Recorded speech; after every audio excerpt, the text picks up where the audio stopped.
Olá, meu nome é Nice e sejam bem-vindos a mais um áudio aqui para o canal.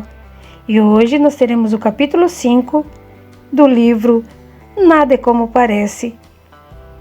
Mas antes, eu quero contar com o apoio de cada um de vocês, para deixar o seu apoio ao canal, certo? Então, dados os recados, vamos para o capítulo 5. Passava das 4 quando Amaury deu mais uns passos e sentou-se no mesmo banco da Praça Buenos Aires. A chuva típica de verão já havia caído, deixando aquela tarde menos quente do que o costume. Ficou a contemplar o sol que calmamente ia se pondo, com suas fagulhas brilhantes e alaranjadas tingindo o céu de cores vibrantes. Enquanto seus pensamentos perdiam-se com a contemplação do sol, um senhor de meia-idade sentou-se a seu lado. Como num impulso automático, Amaury mudou a postura e sentou-se reto. Olhou preocupado para o senhor ao lado e, sem mais nem menos, o beliscou a valer. O homem soltou um grito justo. — O que é isso? Por que me deu um beliscão, rapaz? Amaury mordeu o lábio inferior e fechou o senho na tentativa de diminuir seu constrangimento. Desculpe, senhor, mas é que... Antes que ele pudesse formalmente pedir desculpas, uma senhora de aspecto gracioso e sereno aproximou-se, cumprimentando o homem. — Como vai, Antero? — Com um pouco de dor no braço, mas bem, brincou. — E quem é o rapaz simpático? — Um conhecido meu. A senhora despediu-se e continuou a caminhar na praça. Antero deu um sorriso maroto a Amaury. Achou que eu fosse um espírito? Amaury remexeu-se nervosamente no banco. Com olhos arregalados, inquiriu. Como sabe? Percebi pela sua aura. Você precisa estudar e entender melhor os mecanismos da mediunidade. Confesso estar atordoado, tenho medo. Não sei se estou falando com gente viva ou morta. Sei que pode me tomar por louco, mas essa é a minha realidade. Não se assuste. Passei por isso há alguns anos, mas com estudo e seriedade tenho entendido melhor a vida espiritual.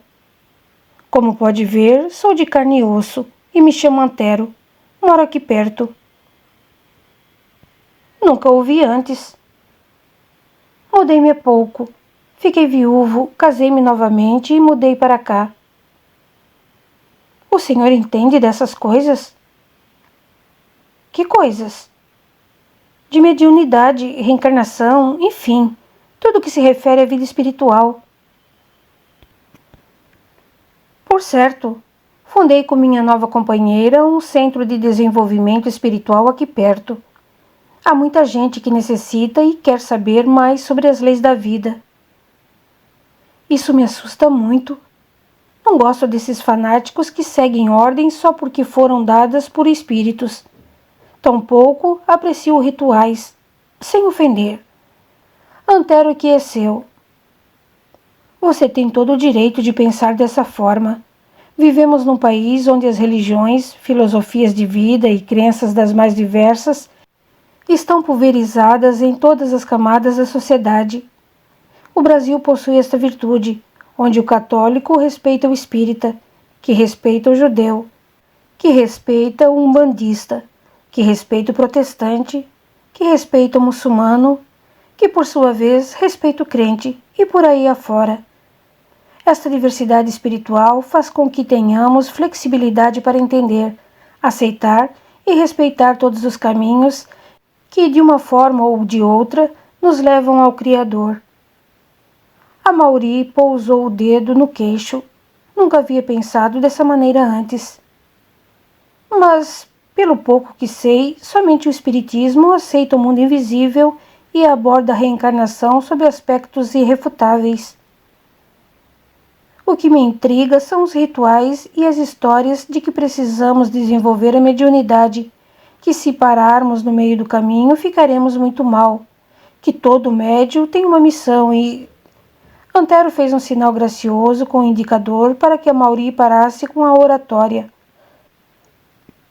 Desculpe interrompê-lo, mas percebo que você foi juntando pedaços daqui e dali, fazendo um quebra-cabeça tentando compreender a vida espiritual. Infelizmente, sua mente está confundindo as coisas. Amaury baixou a cabeça envergonhado. Nunca quis inteirar-se sobre as questões espirituais, nem mesmo na época em que recebia esclarecimento de sua tia Isabel Cristina. Agora sentia que estava misturando as estações. Antero, mantendo uma postura impessoal que lhe era peculiar, continuou. A vida espiritual sempre acompanhou a humanidade desde os seus primórdios. A crença na reencarnação é tão antiga que se perde nos fios do tempo.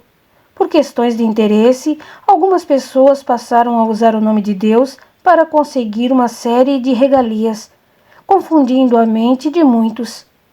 Há pelo menos uns 2000 anos, estamos entrando em choque com as diferentes ópticas criadas acerca do mundo astral. Por mérito da própria humanidade, recebemos primeiro as mensagens de Jesus, a fim de reestabelecer a crença em uma única força, comumente chamada de Deus ou Criador.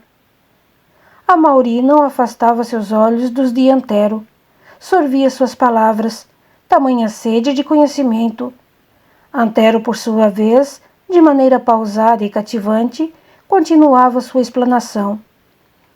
Visto que a humanidade começou a desvirtuar-se das leis da vida, mais uma vez fomos agraciados com os ensinamentos de Allan Kardec, há mais ou menos 100 anos, nos trazendo preciosos conhecimentos acerca do mundo astral.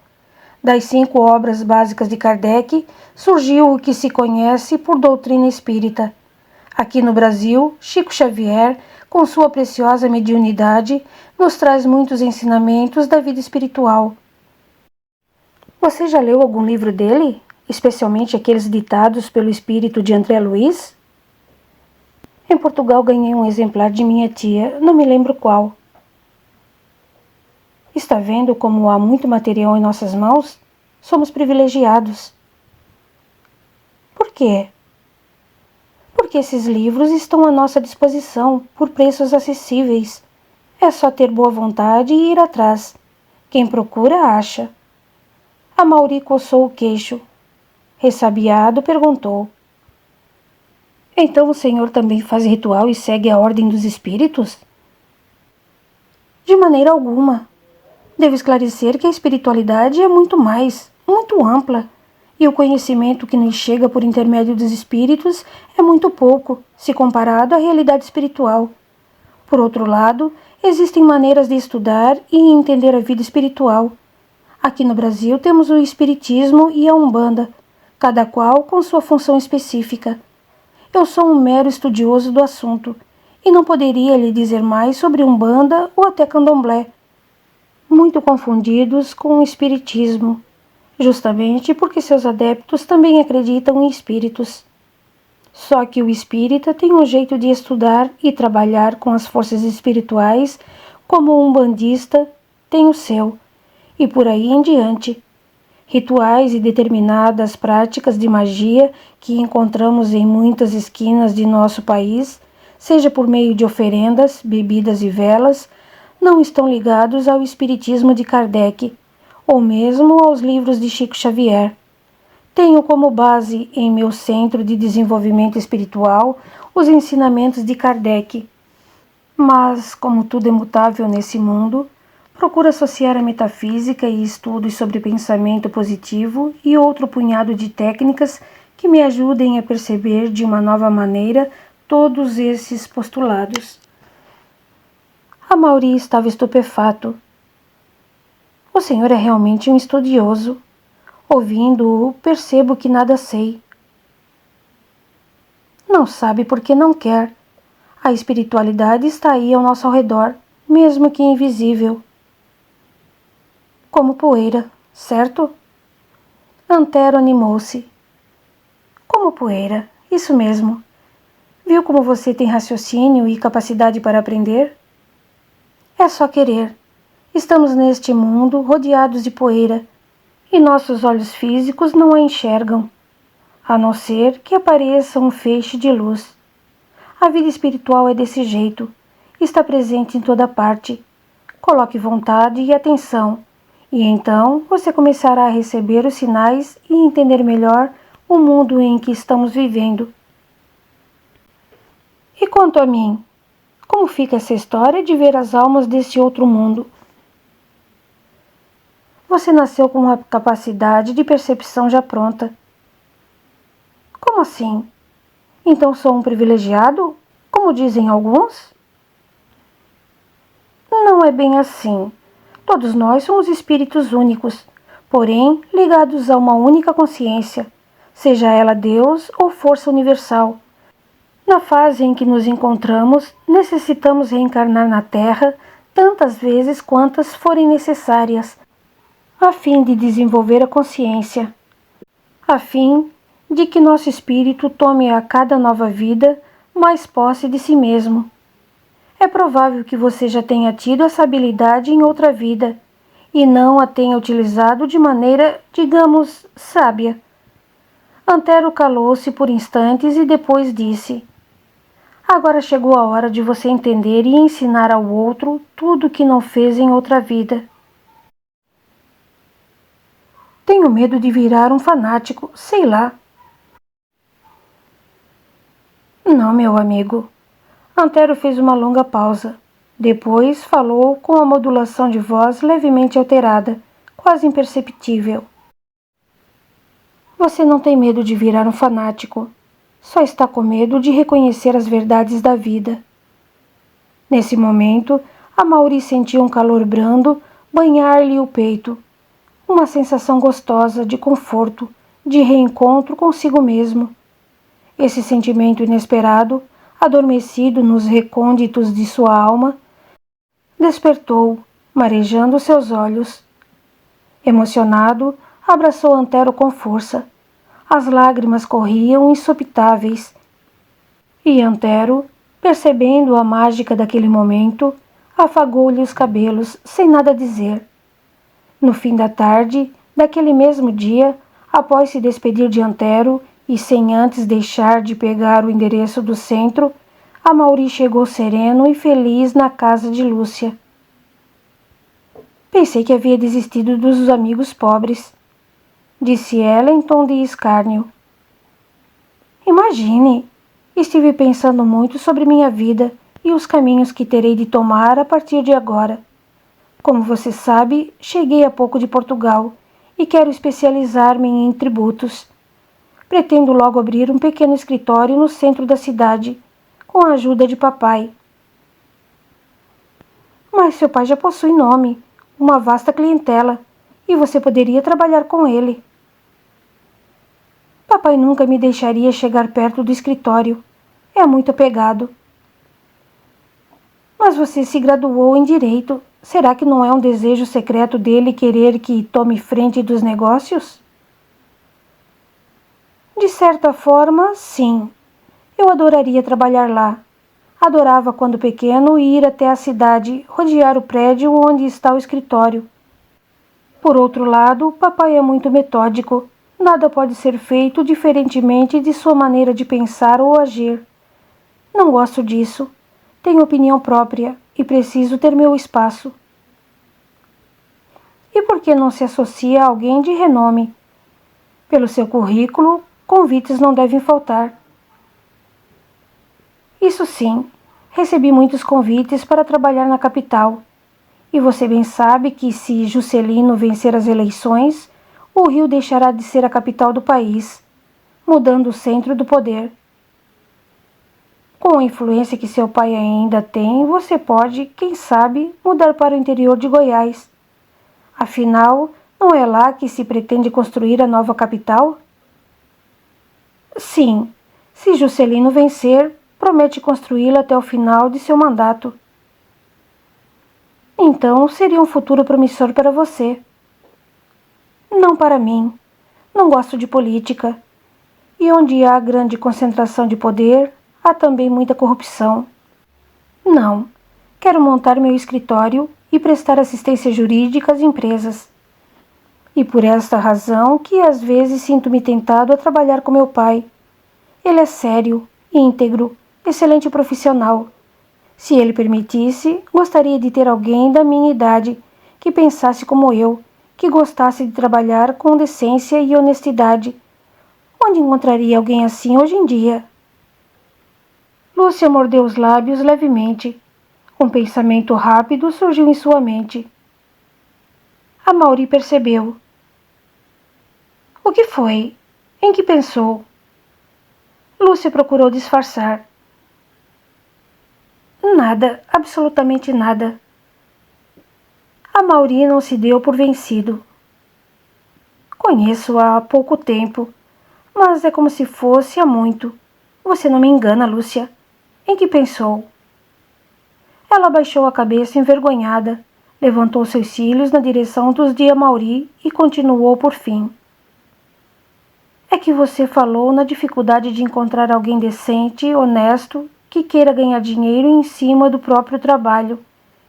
E eu pensei que talvez houvesse alguém assim, mas foi só um pensamento. Como não? Se conhecer alguém assim, precisa me apresentar. Não seria correto. Quem conheço não teria dinheiro suficiente para juntar-se a você. Não neste momento. De quem está falando? Por acaso eu conheço? Lúcia titubeou, mas por fim resolveu seguir adiante.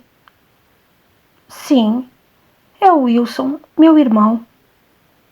Amaury deixou que um ponto de exclamação se formasse em seu semblante. Perguntou. Seu irmão é formado? Fez direito?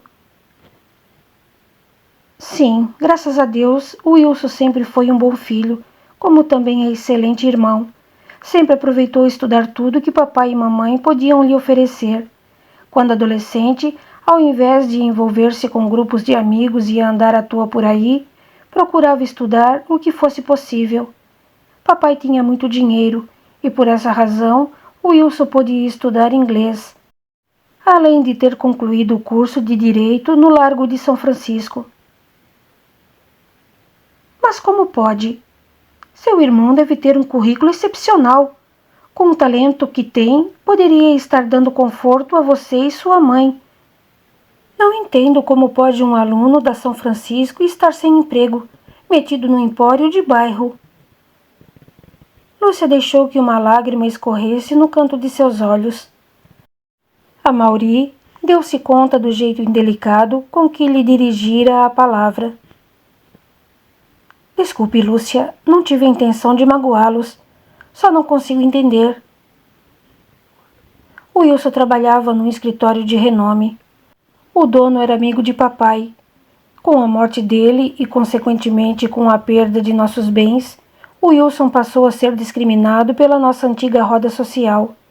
Quando tivemos de entregar a casa de Higienópolis, foi a gota d'água. O Wilson foi despedido.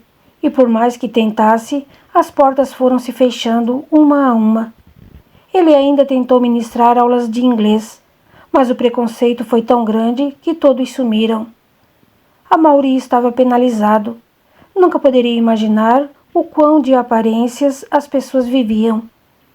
Esse tipo de conduta não condizia com sua realidade.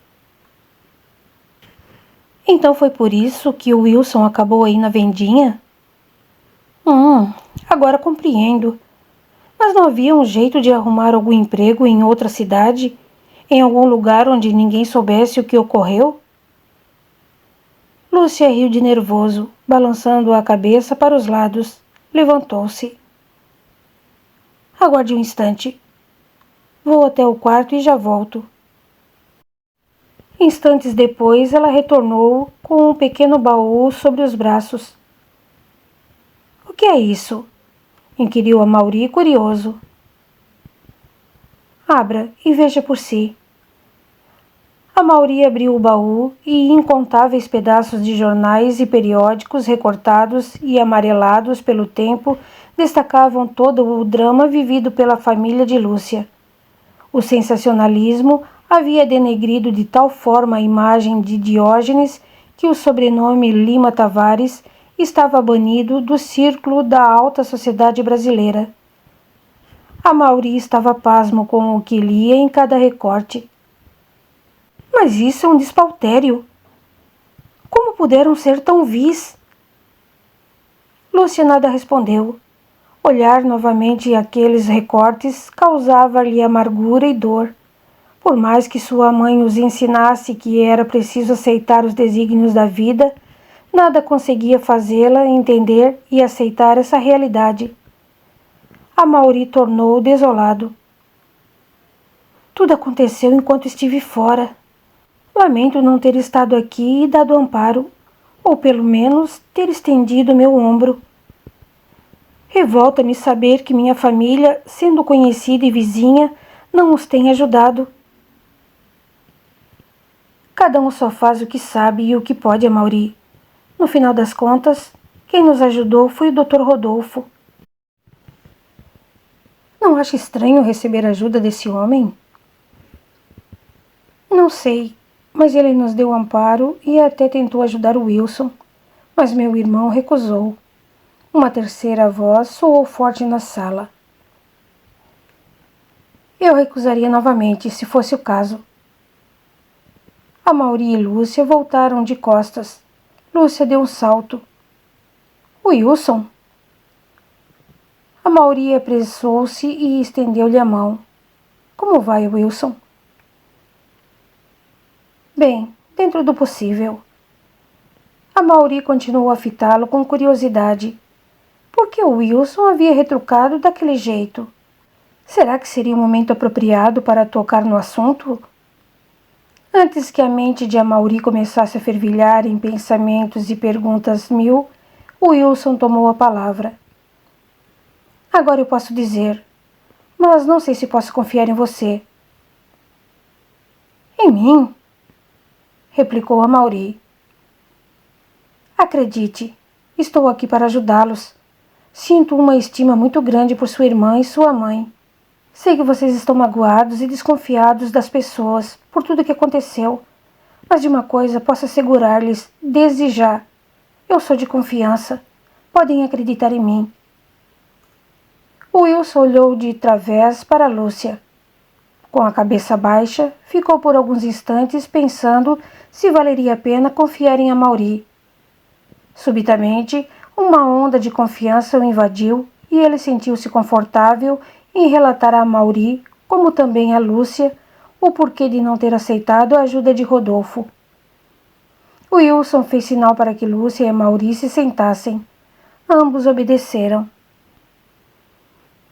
Você está cada vez mais conquistando nossa simpatia e amizade. Mamãe e Lúcia falam muito bem de você. Sempre o achei muito diferente de sua irmã. Maria Eduarda é fascinada pelo luxo, pela riqueza, respondeu Amaury. Lúcia interveio. E qual o problema? Isso não é pecado.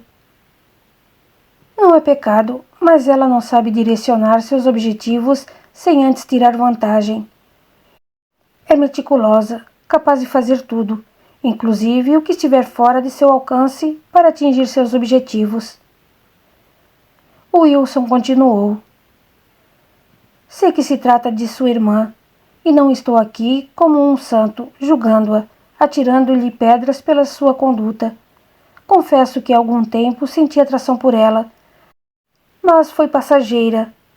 Sua irmã é muito bonita, mas o que tem de bonita por fora tem de ruim por dentro. Não fale nesse tom, replicou Lúcia. Amaury aqueceu. Não há problema. O que seu irmão diz é a mais pura verdade. Maria Eduarda não mede esforços para alcançar seus objetivos. Sei que ela se interessou por Wilson tempos atrás, mas como vocês ficaram sem nada, o encanto dela acabou-se. Mesmo estando fora do círculo de amizades que tínhamos, sei que ela anda de olho em Murilo, filho de Dona Eulália. Tornou Wilson. É verdade, concordou Amaury. Maria Eduarda fará o que for possível para namorá-lo. Lúcia levantou-se, sentindo-se perturbada. Desculpe-me. Mas não acho que o cerne de nossa discussão deva ser fixado nos delírios de Maria Eduarda. Ela é adulta e sabe o que faz. O que me interessa é saber por que você, meu irmão, recusou com veemência a oferta do Dr. Rodolfo. O Wilson exalou leve suspiro. Passando as mãos pelos cabelos, considerou. Nós três somos adultos e temos consciência de muitas coisas que nos acontecem.